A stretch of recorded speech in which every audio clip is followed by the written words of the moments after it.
যে পাকিস্তানকে কিছুদিন আগে আমরা ওইভাবে করে হারিয়ে দিলাম।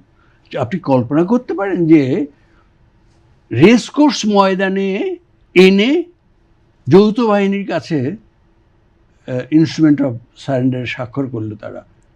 এই পৃথিবীর ইতিহাসে আপনি এটা দেখবেন না। সেই পাকিস্তান আমাদেরকে 17 গোলে হারাবে, এইটা সহ্য করতে পারি। আমি তো বারবার সারা পৃথিবীর বিভিন্ন দেশ ঘুরেছি, অতএব আত্মসমালোচনা আমাকে করতেই হবে। আমি নিজেকে নিজে বড় বললে আমি নিজে বড় হব না, আমাকে সত্যি সত্যি নিজেকে বড় হতে হবে। হিটলারের কারণে আমি জার্মানিকে খুব অপছন্দ করতাম। ফুটবল খেলা হলে পারে আর কথা নেই, জার্মানির অ্যাগেনস্টে যারা আছে তার অ্যাগেনস্টে, তার পক্ষে থাকতাম, অ্যাগেনস্ট জার্মানি। প্রথমবার জার্মানিতে গিয়েই আমি বিস্মিত হয়ে গেলাম। জার্মানির মানুষগুলো এত ডিসিপ্লিনড, এত ডিসেন্ট, আমি ভাবতেই পারিনি। আরে এই মানুষগুলোকে ঘৃণা করেছি হিটলারকে ঘৃণা করতে গিয়ে। ওয়ালটন এখন দেশের সীমানা পেরিয়ে পৌঁছে গিয়েছে 50টিরও বেশি দেশে। ওয়ালটন, ঘরে ঘরে, বিশ্বজুড়ে। আপনি চিন্তা করতে পারেন আজকের এই দিনে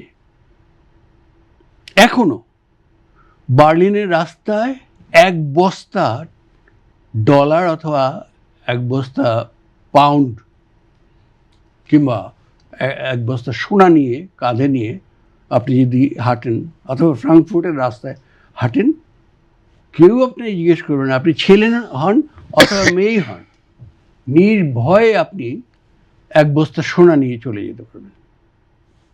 অথবা জার্মানির প্রত্যন্ত গ্রামে বিশাল বিশাল মাঠ, ওইখানে দোকান যেগুলো, সেই দোকানগুলোর কোনো দরজা নেই। সেখানে কেনা বেচা কেমন করে হয় জানেন? এটা কিন্তু একবারে আমি জানি না, আমি বারবারই গিয়েছি জার্মানি। জার্মানি আমাকে টেনেছে বারবার আমি গিয়েছি, গ্রামে গিয়েছি। তো দোকানটা আছে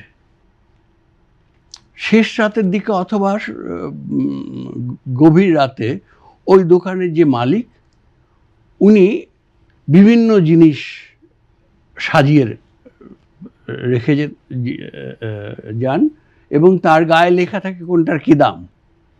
এবং ওখানে তো 100% এডুকেটেড, ওই বোর্ডে লেখা আছে যে এই জিনিসটির দাম এত। আর একটা ক্যাশ বাক্স আছে, এই ক্যাশ বাক্সে কোনো তালা টালা নেই। ওই কিনে মানুষ সেই এক্সাক্ট টাকাটা ওইখানে রেখে যায় এবং তার প্রয়োজনীয় যে জিনিসটা, সেই জিনিসটা নিয়ে যায়। যদি ধরেন আপনার কাছে বড় নোট থাকে, ধরা গেল আপনি 1000 টাকার নোট নিয়ে গেছেন, কিন্তু আপনি কিনেছেন মোটে 300 টাকার, আপনি কী করবেন? ওই 1000 টাকা ওইখানে রেখে 300 টাকার জিনিস নিয়ে আর ওইখান থেকে নিজের হাতে 700 টাকা নিজে নিয়ে নেবেন। আপনি বুঝতে পারেন যে অনেস্টিটা কোন লেভেলের। আর আমরা কোথায় আছি? কোথায়? কোথাও নেই। এই অনেস্টি আপনি কল্পনা করতে পারেন? এই সিনসিয়ারিটি, এই ডিসিপ্লিন আপনি পুলিশ দিয়ে পারেন না, আপনি সশস্ত্র বাহিনী আর্মি দিয়ে আপনি ঠেকাতে পারেন না। আর সেখানে ক্যাশ বাক্সে কোনো চাবি নেই, যে যার নিজের বিবেক দিয়ে